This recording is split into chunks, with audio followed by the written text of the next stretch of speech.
Bonjour à tous. On commence donc avec l'actualité au Gabon où des élections présidentielles et législatives étaient organisées ce samedi.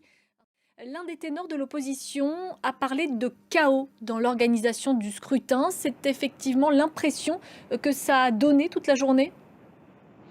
Pendant la journée, c'est vrai qu'il y a eu des témoignages sur des bureaux de vote qui ont ouvert tardivement. On attend donc la publication de ces résultats. Merci beaucoup pour votre éclairage, votre analyse, Louis Magloire Kemayou.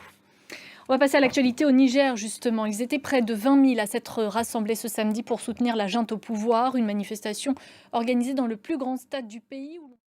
Et ce samedi, cela fait très exactement un mois que la junte s'est emparée du pouvoir au Niger. On fait le point avec notre correspondant dans la région, Serge Daniel. En direction à présent les États-Unis où un rassemblement était organisé ce samedi devant le Lincoln Memorial de Washington, rassemblement en hommage à la marche pour l'emploi et l'égalité conduite par Martin Luther King. C'était il y a 60 ans.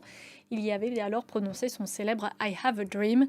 60 ans plus tard, le constat, c'est qu'il reste encore plusieurs combats à mener contre les inégalités, comme nous le rappelle Mathieu Mabin. En Espagne, le patron de la fédération de football, Luis Rubiales, a finalement été suspendu de ses fonctions. Auteur d'un baiser forcé sur la joueuse Jenny Hermoso, il avait déclenché un tollé international.